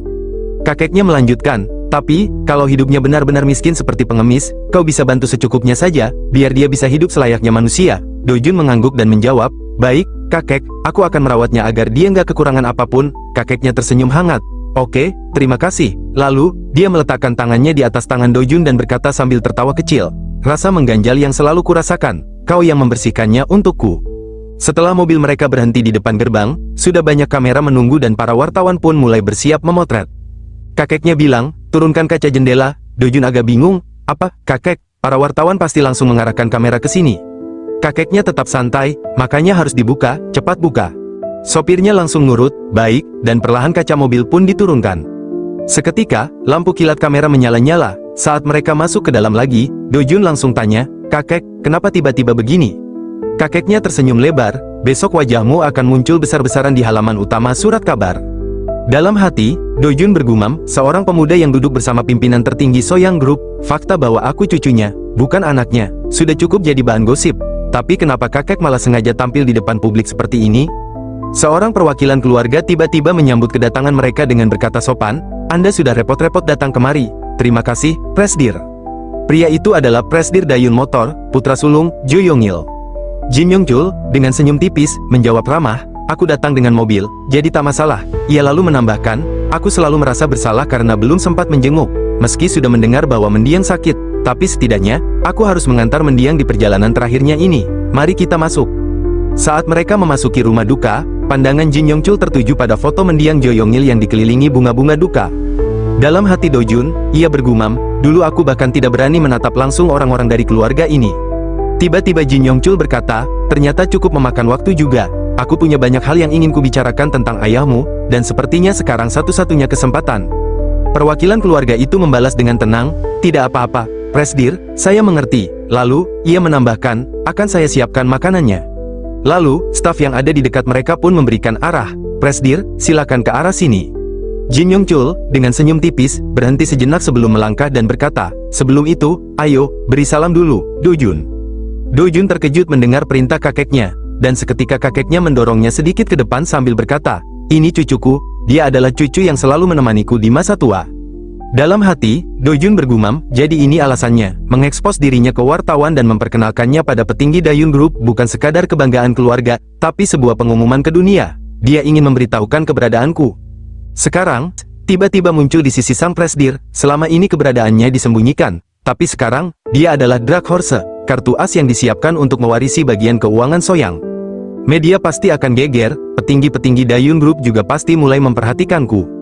Dojun menatap sekeliling dengan tenang, meski dalam hatinya bergolak. Jadi ini alasannya, gumamnya dalam hati, mengeksposku ke wartawan, memperkenalkanku pada petinggi Dayun Group. Dia ingin memberitahukan dunia tentang keberadaanku. Kini, cucu bungsu keluarga Soyang yang baru saja lulus dari universitas, tampil mendampingi sang presiden direktur dari grup Soyang di hadapan publik. Selama ini kami merahasiakannya, tapi sekarang, aku adalah Dark Horse yang mewarisi bagian keuangan Soyang. Media pasti akan heboh membicarakannya. Para petinggi Dayun Group juga pasti mulai memperhatikanku. Semakin banyak orang yang mengamatiku, semakin besar pula kekuatan yang kudapatkan dari setiap langkahku, lanjut Dojun dalam gumamnya. Jin Yongchul lalu menoleh padanya. Apa yang kau lakukan? Tidak memberi salam, tegurnya. Dojun tersentak kecil, lalu cepat membungkuk dan berkata sopan. Saya mendoakan agar mendiang mendapatkan kedamaian. Seorang pria tua di hadapan mereka tersenyum dan menyambut salam itu. Cucu yang kini berada di garis depan, pergantian generasi, ya. Jin Yongchul menimpali dengan nada santai, dia hanya seorang anak yang bermain-main dengan jual beli saham. Kedepannya, tolong banyak mengajarinya. Dojun pun tersenyum kecil, merendah namun tetap menjaga wibawanya. Kemudian, seseorang maju dari sisi lain dan memperkenalkan diri dengan suara agak gemetar. Orang yang hanya saya dengar dari desas-desus, saya Jo Wasik, memperkenalkan diri. Dalam hati Dojun kembali bergumam, putra keenam dari Presidir Jo Yongil, dia adalah orang yang mewarisi seluruh anak perusahaan keuangan, termasuk Dayun Investment Securities dan Investment. Posisi kami sama. Dojun pun membalas salam itu dengan sopan, saya, Jin Dojun. Beberapa saat setelah semua upacara selesai, suasana mulai sedikit tenang. Dojun tengah duduk makan bersama kakeknya di ruang makan keluarga besar. Di sela-sela menyantap hidangan, kakeknya tiba-tiba membuka percakapan. Dojun, coba kau lihat mereka itu, ucapnya sambil menunjuk ke arah jendela yang menghadap ke halaman. Dojun pun memalingkan wajah, menatap keluar. Di sana tampak beberapa anggota keluarga besar tengah berbincang dan tersenyum satu sama lain. Kakeknya melanjutkan, ayah mereka baru saja meninggal, tapi tak terlihat sedikit pun rasa sedih, kan? Dojun menjawab tenang, kan sudah lewat beberapa hari, jadi, begitulah, nggak mungkin juga mereka menangis setiap hari dan sepanjang hari, kek. Namun kakeknya menimpali tajam, apa pula itu? Hanya karena sekali berjabat tangan kau langsung menganggap mereka baik. Ia menghela napas dan menambahkan, mereka itu sekarang tidak berbeda dengan raja-raja di zaman negara perang. Mereka sedang bingung, apakah harus bekerja sama sedikit lebih jauh untuk merebut lebih banyak lagi dari kekaisaran Dayun. Dojun pun bertanya, jadi, apakah Soyang Group ini seperti zaman 3 kerajaan? Kakeknya menoleh padanya, Dojun, iya, kek, dengan nada tenang namun penuh arti. Kakeknya berkata, orang barat katanya, meskipun sedang berperang, mereka akan menurunkan senapan mereka saat musim Natal, kan? Dojun mengangguk tipis, tidak selalu begitu, itu hanya pernah terjadi satu kali saja. Dalam hati Dojun bergumam, itu adalah perjanjian genjatan senjata Natal, pikirnya, merujuk pada peristiwa yang terjadi pada tanggal 24 Desember tahun 1914 di Ypres, Belgia, saat Perang Dunia I. Peristiwa itu dikenal sebagai Christmas Truce atau genjatan senjata Natal. Ketika kedua pihak yang bertikai, Inggris dan Jerman, terjebak dalam parit-parit perang yang dingin, suasana yang penuh permusuhan itu seketika berubah. Dojun membayangkan tentara Jerman yang pertama kali menyanyikan lagu Natal yang dikenal dengan nama Stille Nacht, Heilige Nacht, yang terdengar merdu dari parit mereka. Mendengar nyanyian itu, para tentara Inggris yang berada di seberang parit pun ikut bersorak. Keheningan yang terbelah oleh nyanyian itu membawa kedamaian sementara. Tentara Jerman yang lebih berani kemudian meletakkan pohon Natal kecil yang dihiasi dengan lilin dan lampu di atas parit mereka. Tak lama setelah itu, seorang tentara berani mengangkat lilin kecil dan melangkah keluar dari parit. Lagu Natal berakhir, dan seorang perwira Jerman kemudian keluar untuk berjabat tangan dengan seorang sersan Inggris. Itu adalah momen langka di tengah-tengah kekejaman perang. Mereka sepakat untuk melakukan genjatan senjata sementara, berhenti berperang untuk merayakan Natal bersama-sama. Namun, peristiwa ini tidak berlangsung lama. Setelah itu, para tentara yang terlibat dalam genjatan senjata itu diadili di pengadilan militer, dan sejak tahun 1915, peristiwa tersebut tidak pernah terulang lagi. Lalu kakeknya menatap Dojun sambil berkata dengan nada serius, meskipun dalam perang sengit sekalipun di zaman 3 kerajaan, selama pemakaman, harus ada gencatan senjata. Apa kau mengerti maksudnya? Dojun terdiam sejenak, merenungkan maksud di balik kata-kata itu. Dalam hatinya, ia bergumam, tak kusangka akan mendengar permohonan seperti itu di sini. Meskipun sulit untuk dijawab, aku tetap ingin berjanji. Kemudian Dojun mengangguk dan menjawab dengan tegas, baik, selama upacara 49 hari, akan aku pastikan tak ada suara gaduh yang terdengar. Bukan hanya paman-paman, bahkan sepupu-sepupuku pun tidak akan bisa membuka mulutnya. Jadi mohon jangan terlalu khawatir. Kakeknya menatapnya sesaat, lalu tertawa kecil dan berkata dengan nada hangat, meskipun kelihatannya tidak terlalu mungkin, tapi aku suka caramu bicara dengan penuh percaya diri, katanya sambil tersenyum tipis. Tiba-tiba, seseorang menghampiri mereka dengan langkah cepat dan berkata, apa makanannya tidak sesuai dengan selera Anda, Ketua? Saya pikir saya belum melihat Ketua makan sedikit pun. Jin Yongchul, yang sedang duduk dengan tenang, menjawab dengan santai, tidak apa-apa, rumah duka kan bukan tempat seperti restoran yang bisa makan sampai kenyang, kan? Lalu, dengan suara yang lebih rendah, ia melanjutkan, kau anak keenam, ya? Orang itu membungkuk sedikit dan menjawab, benar. Jin Yongchul menatapnya sejenak, lalu berkata, bawalah dia bersamamu, kau pasti sudah tidak punya urusan lagi, kan? Dan hanya diam saja di belakang. Bukankah urusanmu akan lebih baik kalau kau menjalin hubungan dengan anak yang memegang kendali perusahaan afiliasi? Orang itu mengangguk dan menjawab, terima kasih, ketua, saya minta maaf kalau saya sudah bersikap lancang. Lalu dia menghadap ke Dojun dan berkata dengan nada hormat, Tuan Jin Dojun, apa Anda punya waktu untuk berbicara dengan saya sebentar? Jin Yongchul langsung menyela dengan nada santai tapi penuh makna, hei nak, apa kau nggak tahu kalau aku itu sangat dekat dengan ayahmu, sampai kami saling memperlakukan seperti saudara, dia itu keponakanmu, jadi nggak perlu memanggilnya terlalu formal begitu, tahu? Orang itu tertawa kecil, lalu berkata sambil menatap Dojun, sepertinya aku tiba-tiba dapat keponakan yang luar biasa, ya, nak, apa kau mau minum kopi denganku? Aku punya hal penting yang ingin kubicarakan, kau nggak akan rugi kalau mendengarkannya. Dojun hanya terdiam, mempertimbangkan maksud di balik tawaran itu, tapi Jin Yongchul langsung menyambung dengan senyum tipis, pergi sana, dengerin baik-baik apa yang paman barumu itu sampaikan hari ini, aku penasaran, omong kosong apa lagi yang bakal dia keluarkan kali ini. Dojun mengangguk pelan dan menjawab singkat, baik, kakek. Setibanya di belakang halaman, orang itu memberikan semangkuk kopi segar kepada Dojun, Tuan Jin Dojun, Anda tidak perlu mengkhawatirkan apa yang disampaikan oleh ketua, karena saya sudah menganggap Tuan Jin Dojun sebagai seorang eksekutif, katanya sambil menyerahkan kopi tersebut. Dojun menerima kopi itu dengan anggukan sopan dan menjawab, tidak perlu seperti itu, silakan santai saja padaku, kalau diizinkan, apa aku boleh memanggilmu paman? Orang itu tertawa kecil, lalu menjawab, tentu saja, aku malah senang kalau begitu, ternyata kepribadianmu sebaik penampilanmu, ya, Dojun hanya tersenyum, merasa sedikit lebih nyaman dengan suasana yang lebih santai. Kemudian, orang itu melanjutkan, jadi, bagaimana caramu sebagai keponakan bisa menarik perhatian ketua Jin dan memegang kendali sektor keuangan Soyang Group di usia semuda ini? Dojun berpikir sejenak sebelum menjawab, kakek memperhatikanku mungkin karena aku adalah cucu termuda, karena ayahku adalah anak bungsunya, mungkin ada perasaan istimewa dari kakek, bukan? Orang itu mengangguk, lalu dengan serius berkata, jadi, maksudmu dia ingin memberikanmu hal yang tidak bisa dia berikan ke anaknya pada cucunya? Dia melanjutkan dengan nada sinis, bukankah agak keterlaluan kalau seorang cucu menjual perusahaan yang diwariskan dengan susah payah oleh kakeknya? Dojun dalam hati langsung bergumam, aduh, dia sangat terang-terangan, ya, padahal kita baru saja bertemu. Tapi dia sudah langsung menunjukkan maksud sebenarnya, ia langsung bisa menebak, putra keenam Dayun Group, jadi ini orang yang sudah tahu tentang rencana penjualan Soyang Car, karena dia nggak punya perusahaan sendiri, dia jadi mengincar milikku, tapi sepertinya dia juga nggak punya cukup uang buat ngakuisisi perusahaan itu. Lalu Dojun tersenyum kecil dan berkata dengan tenang, yah, kalau aku memang nggak punya kemampuan untuk mengelolanya, pada akhirnya itu akan hilang direbut juga, kan, aku cuma tahu diri saja, lagi pula, kakek pun nggak pernah berkomentar apa-apa soal itu. Orang itu pun bertanya dengan nada hati-hati, bukankah itu karena jenis perusahaannya memang tidak kau sukai? Ayahku yang sudah meninggal juga menganggap bisnis financial service itu mengerikan. Bagi orang zaman dulu, bisnis seperti itu dipandang mirip dengan jual beli kredit rentenir, citra negatif itu sudah sangat melekat di masyarakat. Itu juga salah satu alasan beliau menentang keras bisnis di bidang ini. Dojun mengangguk pelan dan bertanya balik, lalu, apa ada perkembangan? Dalam hati, Dojun bergumam, aku bersyukur bisa bertemu paman ini hari ini, dia terlalu terbuka. Dan ini justru memberiku satu kartu tambahan. Dia sudah berusaha keras, dan aku bisa manfaatkan itu. Kemudian, sambil tersenyum, Dojun berkata, karena kita masih satu keluarga, aku berencana untuk menerima proposal dari kedua pamanku terlebih dahulu. Orang itu langsung merespons, kalau begitu sih namanya bukan dijual, tapi penataan saham antar anak perusahaan aja.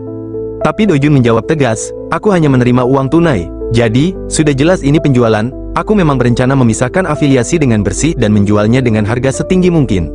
Orang itu langsung menanggapi dengan antusias, apakah kau sudah menetapkan perkiraan harganya? Kalau dihitung secara kasar, sepertinya bisa mencapai 1,2 triliun, atau bahkan 1,4 triliun. Dalam hati, Dojun bergumam, mungkin karena dia memang terbiasa menghitung uang, jadi bisa memperkirakan nilainya secepat itu. Dojun menjawab dengan tenang, di dunia ini mana ada pedagang yang menjual barangnya seharga modal, tentu saja aku harus menambahkan biaya usahaku, dan juga mengambil keuntungan. Orang itu tertawa kecil dan berkata, wah, kau lumayan pintar juga ya, jadi ini alasannya kenapa kau bisa melangkahi para senior-seniormu. Jadi, berapa harga jualnya? Ayolah, jujur aja, karena kita sekarang paman dan keponakan, aku bisa dapat diskon, bukan? Dalam hati, Dojun hanya tersenyum tipis, meskipun dia berusaha terlihat santai, niat aslinya tetap jelas kelihatan, dia cuma mau mengawasi dan ujung-ujungnya buang waktuku. Lalu dengan nada tenang tapi tajam, Dojun berkata, Karena sekarang aku keponakanmu, anggap saja seperti kau memberikan uang saku padaku. Jadi, tentu saja, akan kuberikan diskon untukmu. Orang itu bertanya dengan nada tidak yakin, kau berniat menjualnya padaku yang bukan keluargamu? Dojun menjawab dengan tegas, dalam dunia bisnis, apa pentingnya hubungan darah dalam keluarga? Kalau aku bisa menjualnya dengan harga tinggi, aku tidak peduli siapapun yang akan membelinya. Tapi, apakah kau punya cukup uang untuk melakukan akuisisi terhadap perusahaan Soyangcar kami? Orang itu menjawab dengan percaya diri, keponakanku, pedagang tidak perlu repot-repot memikirkan isi dompet pelanggannya. Dojun menanggapi dengan lebih hati-hati, aku hanya khawatir kalau paman tidak bisa keluar dari situasi ini. Orang itu mengernyitkan dahi, kenapa kau berpikir seperti itu? Dalam hati, Dojun bergumam, jika ku bilang ketua Jo Taesik, si anak sulung itu, memperluas kekuasaannya dengan kejam, menjadikan bisnis otomotif sebagai modal, dia pasti tidak akan percaya. Para saudara-saudaranya satu persatu kehilangan perusahaan mereka, dan akhirnya hanya diberi 1 atau 2 anak perusahaan seadanya sebagai belas kasihan. Dojun menatap lekat-lekat wajah pria di depannya, lalu berkata dengan tenang namun penuh makna, orang yang peka pasti sudah menyadari semuanya. Kedepannya, perang bukan lagi dengan peluru, tapi dengan uang. Pria itu terkekeh ringan, matanya menyipit seolah menilai kalimat Dojun dari berbagai sisi. Perang? Ya, kau pikir aku terlalu sibuk sampai tidak sempat memperhatikan arah lain, ya? Dojun tidak langsung menjawab, ia hanya diam, membiarkan pikirannya menganalisis dengan cepat. Orang ini berbeda, gumamnya dalam hati, dia tahu dia tidak akan bisa menguasai seluruh Dayun Group, maka, dia tidak menyerang, dia mundur, tapi bukan berarti kalah, dia hanya ingin mempertahankan apa yang masih bisa dia jaga. Bayangan masa lalu pun melintas di benaknya, dulu, Jo Wangsik yang asli menghancurkan semua anak perusahaan finansial miliknya sendiri, karena terlalu tergesa-gesa membeli saham Dayun Group secara membabi buta. Tapi orang di depannya ini berbeda, ia justru mengakui keunggulan Soyangcar. Kalau dia sekarang sampai bisa mengakui sisi Soyangcar, kata Dojun akhirnya, berarti dia sengaja mundur dari medan perang, benarkah? Pria itu tersenyum bangga dan berkata, wah, keponakan yang baru kutemui hari ini bisa membaca pikiranku sampai segitunya, instingmu memang luar biasa, pantas saja kau sangat disayang oleh ketua Jin. Dan mengulurkan tangan kepada Dojun, kalau terlalu lama meninggalkan tempat itu, tidak pantas bagi seorang atasan, jadi, aku pamit dulu. Tapi yang jelas, aku sudah mengajukan tawarannya. Dojun menjabat tangannya, dalam hatinya, ia bertanya-tanya, apa maksudnya itu? Orang itu berkata, jangan sampai lupa, aku juga termasuk dalam calon pembeli Soyangcar, oke? Dalam hati, Dojun bergumam, kenapa tiba-tiba dia memberi langkah yang kelihatannya merugikan diri sendiri seperti ini? Lalu, ia kembali bergumam dalam hati, ini tidak sesederhana kelihatannya, ada sesuatu yang lebih rumit tersembunyi di baliknya. Setelah itu, Dojun pun kembali ke ruangan tempat kakeknya berada. Saat tiba di sana, ia melihat beberapa orang sedang berdiri. Salah seorang dari mereka berkata, terima kasih atas wejangan berharganya. Kalau begitu, permisi. Kakeknya menjawab, ah, baiklah. Kemudian, Dojun duduk kembali di tempat semula, di dekat kakeknya. Kakeknya menatapnya, lalu bertanya, jadi, dia bilang apa? Dojun menjawab, katanya dia ingin dimasukkan ke dalam daftar calon pembeli Soyangcar. Kakeknya tampak terkejut, Jo Wangsik yang bilang begitu, dia benar-benar bilang seperti itu? Dojun mengangguk pelan, iya, kakeknya kembali bertanya, lalu kau, apa jawabannya? Dojun menjawab dengan tenang, dia pergi begitu saja tanpa mendengar jawabanku. Kakeknya terlihat berpikir sejenak, lalu bertanya lagi, begitu ya, lalu, bagaimana denganmu? Kakeknya melanjutkan pertanyaannya dengan serius, kalau Jo Wangsik yang akan memberikan penawaran terbaik, apakah kau akan melepaskannya ke dia? Dojun menjawab dengan mantap, seperti yang sudah kusampaikan, aku hanya akan memperluas nama Soyang, bukan menguranginya, Soyangcar pasti akan jatuh ke tangan salah satu dari 2 pamanku. Sang kakek tertawa kecil dan berkata, berarti Jo Wangsik hanya buang-buang tenaga? Dojun menggeleng pelan, tidak juga, sepertinya dia pun sudah mencapai tujuannya. Kakeknya menatap penasaran, apa maksudmu? Dojun menjawab, sepertinya dia memang tidak berniat untuk mengambil alih Soyangcar, mungkin dia hanya memanfaatkanku untuk berpura-pura seperti berniat membelinya. Berpura-pura untuk apa? Tanya sang kakek. Dojun menjawab tenang, sepertinya ketua Jo Wangsik ingin menyebarkan rumor kalau dia ikut bersaing dalam perebutan Soyangcar. Kakeknya mengerutkan dahi, menyebarkan rumor. Kenapa? Lagi pula, apa untungnya untuk dia kalau hanya mengganggumu? Dojun berkata yakin, tujuannya bukan untuk menggoyahkanku, tapi untuk menggoyahkan kakak-kakaknya. Terutama Jo Taesik. Kakeknya tersenyum dan berkata, wah, keluarga mereka juga tidak kalah ribut, ya. Tapi, kenapa kau bisa peka sekali? Bagaimana bisa kau sampai tahu? Dojun menjawab, di sekitarku itu banyak mata-mata yang mengawasi. Tapi dia tetap datang sendiri dan mengajakku bertemu secara langsung. Bahkan, berjabat tangan dengan berlebihan. Itu sama saja seperti mempublikasikan sesuatu, kan? Ketua Divisi Keuangan Dayun bertemu dengan calon penerus keuangan Soyang. Kurasa, dia memang berharap berita itu bisa sampai ke telinga orang tertentu. Kakeknya menatap Dojun dengan penuh pertimbangan lalu bertanya, apakah kau bisa meyakinkan ketua Jo Taesik sampai sejauh itu? Dojun menjawab dengan mantap, walaupun ini bukan strategi penyamaran yang sempurna, tapi kita bisa mengulur waktu sedikit, mereka pasti akan mencoba bernegosiasi denganku dan akan menyebarkan rumor juga. Sementara mereka, di balik layar, akan memperkuat kekuatan mereka dengan mengamankan saham mereka di Dayun Group. Mendengar itu, kakeknya tersenyum tipis dan berkata, kalau begitu, aku akan lihat seberapa bijaksana cucuku ini, siapa yang sebenarnya akan menjadi ketua Dayun Group, maksudku, ketua sejati dan bukan yang terpecah seperti sekarang. Dojun menatap kakeknya dan berkata, rupanya kakek mengira mereka akan bersatu kembali, ya?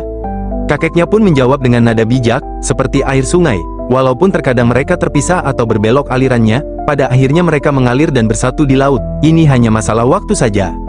Dojun menatap kakeknya dan berkata dengan tenang, aku rasa grup Dayun Motorlah yang paling memungkinkan, soalnya, itu punya skala paling besar dan makna perwakilannya untuk Dayun Group juga kuat. Kakeknya mengangguk pelan, lalu bertanya, tapi bukankah simbol Dayun juga berlaku untuk Dayun Construction dan Dayun Shipbuilding?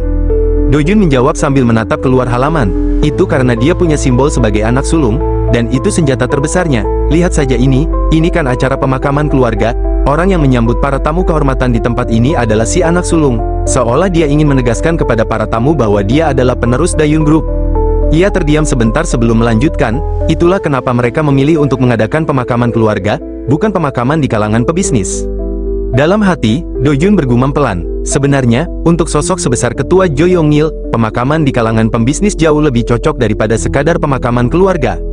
Federasi Perusahaan Korea, Kamar Dagang dan Industri Korea, Asosiasi Perdagangan Korea, Federasi Usaha Kecil dan Menengah, dan juga Federasi Pengusaha Korea, pasti akan membentuk panitia pemakaman jika itu dilakukan sebagai acara resmi kalangan bisnis. Dengan begitu, status ketua Jo Yong-il akan semakin tinggi, tapi si anak sulung tidak akan mendapatkan sorotan media yang besar.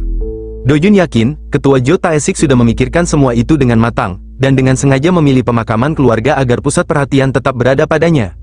Tiba-tiba, kakeknya bertanya sambil tersenyum, sebenarnya kau itu orang macam apa sih? Dojun menoleh bingung, apa maksud kakek? Kakeknya terkekeh, tentu saja karena dia tulus mengantarkan ayahnya yang telah meninggal secara kekeluargaan, tapi kau malah memikirkan semuanya dengan begitu terperinci dan penuh perhitungan. Dojun menjawab pelan, kakek, besok itu hari pemakamannya. Katanya malam ini adalah malam terakhir mereka bersama ayah mereka. Tapi kenapa dia memanggilku? Orang yang baru pertama kali dia lihat dan bahkan sedang berpura-pura.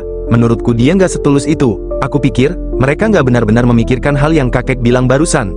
Lalu, kakeknya memandang Dojun dan bertanya dengan tenang, apa yang akan kau lakukan? Dojun menoleh, sedikit bingung, apa? Maksud kakek apa? Kakeknya menatapnya lebih dalam, maksudku, apa yang akan kau lakukan di pemakamanku nanti? Apa kau akan mengadakannya secara kekeluargaan saja, atau kau akan membuatnya jadi pemakaman publik, untuk mengikis kekuasaan pamanmu sebagai anak sulung? Dojun menarik napas sejenak lalu menjawab, tentu saja aku akan memutuskan hal itu bersama para tetua keluarga, karena sebagai orang dengan kedudukan paling rendah di keluarga ini, satu-satunya hal yang bisa kulakukan hanyalah mengikuti keputusan mereka. Lalu kakeknya menatap Dojun dan berkata, jadi, apapun keinginanmu, kau tetap akan mengikuti apa yang diputuskan oleh ketua, walaupun itu bertentangan dengan keinginanmu sendiri? Dalam hati, Dojun bergumam, kenapa kakek jadi bersikap seperti ini? Seperti yang aku bilang, pemakaman adalah tanggung jawab sang anak. Aku sebagai cucu tidak punya hak untuk ikut campur. Tapi, walaupun kakek mengerti situasiku, tetap saja, kakek pasti merasa kecewa karena aku hanya diam saja. Dojun menatap kakeknya lalu berkata, secara fisik, aku pasti akan mengikuti apa yang para orang tua katakan. Tapi secara nurani, aku akan mengikuti keinginanku sendiri. Kakeknya menyipitkan mata, apa? Kenapa kau berbelit-belit begitu? Ya sudah, jadi apa yang ingin hatimu lakukan? Dojun lalu bertanya dengan suara lebih pelan, kakek ingin makam kakek berada di taman gedung musik Soyang yang ada di Yongin, bukan? Kakeknya sedikit terdiam, lalu balik bertanya, kenapa? Dojun menunduk, lalu berkata dengan lembut, aku akan datang setiap pagi untuk menyapa kakek, selama 3 tahun penuh, tanpa satu hari pun terlewat. Kakeknya tampak terkejut, wajahnya tak menyembunyikan rasa haru yang perlahan muncul. Dojun melanjutkan, sejujurnya aku ingin membangun gubuk dan menjalani masa berkabung selama 3 tahun di sana, tapi aku tidak bisa membiarkan perusahaan yang kakek wariskan terbengkalai begitu saja, jadi, aku akan menggantinya dengan menyapa kakek setiap pagi. Mendengar itu, kakeknya pun sedikit batuk, pipinya memerah, lalu berkata dengan nada bercanda, ya, kau memang luar biasa dalam berbicara ucapan manis, kalau seperti ini, pasti kau sering berlatih di waktu luangmu, kan? Dojun langsung menjawab, astaga, jadi kakek menerima ketulusanku, kan? Tapi kakeknya tiba-tiba membentak, berisik dasar bocah, setelah aku pergi, kau bukannya bekerja, malah berencana untuk bermain, ya, orang yang setiap detiknya berharga, apa maksudmu setiap pagi selama 3 tahun, saat kau teringat sesekali, mampir saja dan bicarakan tentang dunia, lalu pulanglah. Dalam hati, Dojun bergumam, kakek itu, biasanya dia bilang, walau sudah mati, kita akan pergi ke hampaan mutlak. Tapi meskipun begitu, dia berharap agar tempat peristirahatan terakhirnya tidak dilupakan dan sering dikunjungi. Sepertinya, kakek takut akan kesepian. Tak lama, kakeknya berdiri dan berkata, ayo kita pergi, tubuh ini sudah tidak seperti dulu. Dojun ikut berdiri, iya, silakan beristirahat di rumah. Bahkan bagi anak muda sepertiku, begadang semalaman itu melelahkan. Kakeknya mengangguk, aku akan beristirahat, aku akan kembali besok dan mengantar kepergian orang tua itu. Setibanya mereka di halaman, anak sulung mendekat dan bertanya dengan sopan, Anda sudah mau pergi? Jin Yongchul menjawab tenang, mari bertemu lagi besok, aku sudah terlalu tua hingga tidak bisa menemani momen terakhir temanku. Anak sulung itu menunduk hormat dan menjawab, tidak, Presdir, terima kasih banyak sudah datang kemari. Ia pun menjulurkan tangannya, lalu berkata, terima kasih banyak. Jin Yongchul menjawab singkat, iya, namun, saat menyalami anak keenam, Jin Yongchul tiba-tiba menggenggam erat tangan laki-laki itu dan mengeraskan salaman tangannya. Dengan nada rendah namun penuh tekanan, ia berkata, jangan sentuh milikku. Anak keenam tampak kaget dan bingung, lalu berkata, baik, apa maksud Anda? Jin Yongchul menatap lurus dan berkata tegas, ayahmu juga tidak pernah menyentuh sesuatu yang milikku. Memang kami pernah bertengkar soal milik orang lain, tapi kami tidak pernah menginginkan sesuatu yang dimiliki satu sama lain. Anak keenam hanya bisa menjawab pelan, Presdir. Sementara itu, dalam hati, Dojun bergumam, dibandingkan dengan reaksinya yang tenang, mata Jo Wangsik tampak dingin, tidak ada kejutan atau rasa bersalah dalam pandangannya. Jin Yongchul melanjutkan dengan suara mengancam yang masih terkontrol, hanya karena dimiliki oleh cucuku yang muda, nama Soyang tidak terhapus dari sana. Kuperingatkan kau, kalau saja kau berani menyentuh sedikit saja Soyangkar, kau akan tahu betapa menakutkannya seorang kakek yang terlihat tak berdaya ini. Ingatlah baik-baik. Melihat suasana yang memanas, anak sulung buru-buru menengahi, Presdir, tolong tenang sedikit. Namun Jin Yongchul menatap tajam dan berkata sekali lagi, bersyukurlah aku tidak berteriak karena ini tempat pemakaman.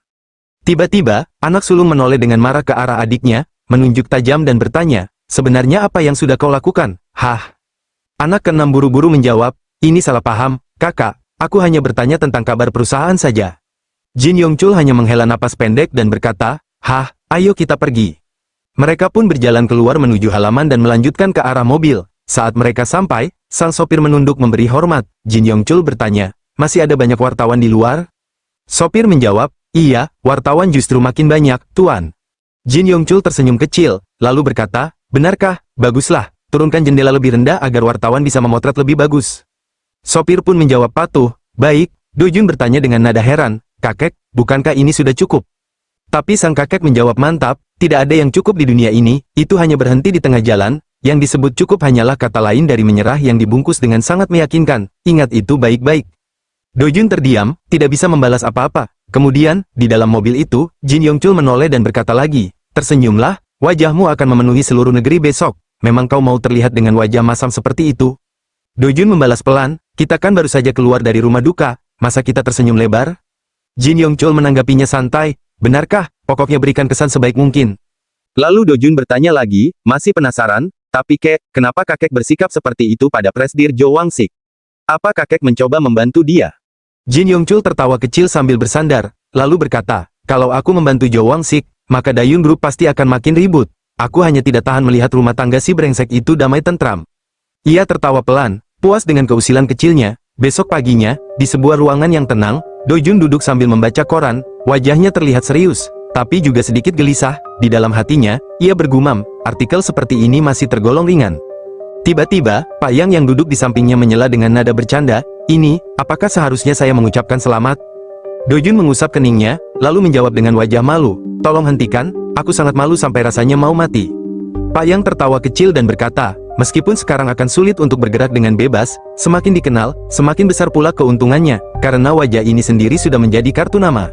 Ia melirik koran yang dipegang Dojun, lalu menambahkan, artikel ini juga dengan sangat jelas menekankan siapa orang yang paling dipercaya oleh Ketua Jin. Mulai sekarang, siapapun yang aku temui akan menganggapmu sebagai salah satu pewaris grup Soyang. Dojun mengangguk pelan lalu berkata, baiklah, itu tidak masalah, walaupun ini bermanfaat untuk manajemen, aku bahkan rela tampil di acara variety show. Ia tersenyum kecil, lalu melanjutkan, ngomong-ngomong, kemarin Ketua Jo Wangsik memanggilku dan menceritakan sesuatu yang menarik. Katanya, dia tertarik dengan kartu. Pak Yang langsung menoleh, penasaran, apa, ada penawar lain yang muncul? Dojun menggeleng sedikit, sejujurnya, saya merasa kalau ada tujuan lain di balik itu, tapi apapun tujuannya, kupikir kita bisa memanfaatkannya dengan baik. Pak Yang menatap Dojun penuh arti, maksud Anda, ingin menjadikannya sebagai pacemaker? Dojun mengangguk mantap, ya, meskipun kemungkinannya kecil, akan sangat merepotkan kalau dua wakil ketua itu saling bekerja sama. Mereka hanya perlu tahu bahwa ada pesaing kuat yang muncul dari luar. Pak Yang menatap serius dan berkata, bagaimana kalau ketua Jowangsik memberikan penawaran terbaik? Dojun menatap lurus ke depan dan menjawab, mungkin saja ketua Jo akan melayangkan kontrak dengan syarat yang sangat menggiurkan di depan mata kita. Tapi aku tidak akan pernah menandatanganinya, tidak terlihat sedikit pun niat untuk melakukan akuisisi. Ia menarik napas sejenak, lalu melanjutkan, karena itulah kita harus memahami dan memanfaatkan situasinya dengan sebaik mungkin. Aku sudah bilang, percayalah padaku, selama dia menawarkan syarat yang bagus, kita tinggal menaikkan harga akuisisi dan suku bunganya. Pak Yang kembali bertanya, ragu, tapi Anda tahu juga kalau uangnya tidak akan langsung masuk sekarang, kan? Dojun tersenyum tipis, aku tahu kenapa Pak Yang terus menunjukkan kekhawatiran. Dalam pelayaran bernama manajemen perusahaan, kita tidak pernah tahu kapan badai akan datang. Kita harus selalu siap menghadapi krisis, dan saat ini, salah satu persiapan terbaiknya telah menghilang. Dojun menatap Pak Yang dengan tenang dan berkata, jangan khawatir, dana yang kosong akibat keluarnya Soyang Card akan aku tutup sepenuhnya, jadi tolong jangan terlalu khawatir. Pak Yang menghela napas dan menjawab, saya tidak meragukan kemampuan Anda, tapi, apakah Anda pikir saya akan langsung tenang hanya karena mendengar kata-kata seperti itu? Dojun tersenyum kecil dan berkata, jadi maksudnya, aku tidak percaya padamu. Pak Yang menanggapi serius, ini bukan sebuah candaan. Sekalipun seseorang dijuluki jenius investasi, tetap saja ada batasnya. Bagaimana mungkin seorang individu bisa menutupi laba operasional salah satu perusahaan kartu terbesar di negeri ini? Dojun menjawab dengan mantap, laba bersih Soyang Card tahun lalu itu 125 miliar rupiah. Dojun menatap Pak Yang dan berkata dengan yakin, jika wakil presiden dapat percaya sekarang juga, dana sebanyak 200 miliar rupiah akan langsung dikirim ke rekening perusahaan. Dengan begitu, apakah Anda sudah merasa lebih tenang? Pak Yang langsung menanggapi, jangan bilang kalau Anda berniat menggunakan dana fantasi. Dojun hanya tersenyum santai, bagaimana mungkin aku menggunakan dana perusahaan secara sembarangan? Dalam hati, Pak Yang mulai curiga, jangan-jangan dia berniat menggunakan uang pribadinya dengan jumlah sebesar itu. Kemudian dia berkata, saya lega karena Anda bukan tipe orang yang berbicara sembarangan. Saya juga akan berusaha sebaik mungkin agar tidak mengeluh soal kekurangan dana. Dojun pun bergumam dalam hati, walaupun kau tidak percaya dengan masa depan yang aku lihat, setidaknya percayalah dengan harta yang aku miliki. Yang benar, itu adalah keputusan yang lebih rasional. Tiba-tiba, pintu ruangan terbuka dengan sengaja. Seorang pria melangkah masuk dengan senyum menyeringai dan berkata, wah, adik bungsu, meskipun kau sudah jadi superstar dalam semalam, kau tetap rajin bekerja, ya. Dojun yang sedang duduk langsung berdiri dengan sopan, kakak, ucapnya, sembari dalam hati bergumam, sepertinya dia datang ke sini karena artikel tentangku, tapi aku belum bisa memastikan, apakah dia datang atas perintah seseorang atau memang keinginan pribadinya? Jin Yongjun melangkah lebih dekat dan berkata santai, aku teringat padamu setelah membaca koran hari ini, jadi aku putuskan datang ke sini. Pak Yang sejak tadi berada di ruangan segera memberi isyarat, saya permisi keluar terlebih dahulu. Dojun pun mengangguk singkat, setelah mereka duduk berhadapan, suasana sempat hening sejenak sebelum Jin Yongjun kembali membuka pembicaraan, hari ini adalah pemakaman ketua Jo, apa kau tidak pergi ke sana? Dengan nada datar dan singkat, Dojun menjawab, tidak. Jin Yongjun melanjutkan, ayah dan paman sudah berangkat ke sana. Katanya, sebagian besar pemilik perusahaan yang tergabung dalam federasi bisnis juga hadir. Dojun menjawab singkat, begitu ya, namun dalam hatinya ia berpikir, jawaban singkat tanpa penjelasan apapun, itulah cara terbaik untuk mendorong Jin Yongjun langsung ke tujuan sebenarnya datang ke sini. Yongjun kembali membuka pembicaraan, kali ini dengan nada yang lebih serius. Tapi ku dengar kemarin kau sempat berbicara diam-diam dengan ketua Jowangsik dari Dayun, apa itu benar?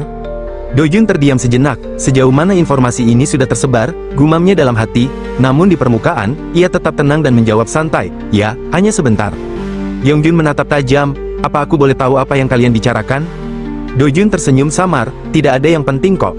Biasanya orang yang frustrasi akan berbicara lebih banyak, pikirnya sambil tetap menjaga ekspresi netral. Namun Yongjun tak langsung puas, ia menambahkan, ku dengar Jowangsik memberikan tawaran untuk mengakuisisi Soyang Card kemarin. Dojun mengangkat alis sedikit, itu cukup spesifik, gumamnya dalam hati, kalau begitu, kemungkinan besar Jowangsik sendiri yang membocorkannya, atau ada seseorang yang membuntuti aku dan kakek kemarin. Yongjun menatap lebih tajam lagi, jangan bilang, kau berniat menyerahkan Soyang Card ke Dayun. Dojun menatap tenang lalu menjawab, aku tidak tahu dari mana kamu mendengarnya. Tapi kakek sudah memberi peringatan keras ke keluarga Dayun agar tidak menyebarkan desas-desus seperti itu. Beliau dengan tegas mengatakan bahwa perusahaan di bawah Soyang tidak akan pernah dijual ke pihak luar. Yongjun tampak terkejut. Kakek melakukan itu? Ya, jawab Dojun singkat, lalu menatap lurus ke arahnya. Jadi sebaiknya langsung katakan saja apa tujuanmu datang ke sini. Jangan mengalihkan pembicaraan. Yongjun tersenyum kecil, lalu berkata, baiklah, aku akan langsung ke intinya. Serahkan perusahaan kartu itu padaku, bukan ke pamanku. Dojun mengangkat alis, kalau begitu, seperti apa kesepakatannya? Ini bukan warung pinggir jalan. Berapa banyak karyawan yang harus diberi gaji, dan berapa besar pendapatan tahunan perusahaan ini? Yongjun dengan cepat menjawab, aku akan menawarkan 10% lebih tinggi dari pamanku, itu kesepakatannya. Dalam hati, Dojun bergumam, jadi kau mau bermain dengan uang ya? Kalau itu hasil pemikiranmu, itu sangat mengecewakan. Kalau ditambah 10%, kata Dojun sambil menatap tajam, berarti mencapai kisaran 1 triliun won, bukan? Yongjun tersenyum percaya diri, ya, itu jumlah yang cukup fantastis. Dojun menatap Yongjun dengan tatapan tenang, lalu berkata, kakak, apa aku terlihat seperti orang yang kekurangan uang? Grup finansial Soyang tidak menjual perusahaan ini karena butuh dana, aku menjualnya karena tidak menyukai struktur bisnis perusahaan kartu ini. Yongjun menatap tajam, lalu bertanya dengan nada heran, jadi, menurutmu uang itu tidak ada gunanya? Dojun menjawab dengan santai, kalau ingin bernegosiasi, bukankah harus tahu lebih dulu apa yang pihak lawan inginkan? Yongjun tampak mulai kesal dan bertanya dengan nada tegang, kalau begitu, apa yang kau inginkan? Dojun mengangkat bahu, aku juga tidak tahu. Yongjun semakin kesal, wajahnya memerah. Apa, itu? Apa kau pikir itu lucu? Apa kau senang bercanda? Baru mendapat beberapa anak perusahaan, kau sudah berani macam-macam. Dari mana sikap sombongmu itu? Yongjun benar-benar marah, menghembuskan napas dengan keras. Dojun, meskipun melihat amarah yang meluap, merasa ada sesuatu yang menyenangkan di dalam dirinya. Dengan senyum tipis, ia berpikir dalam hati, entah kenapa aku senang dengan situasi ini.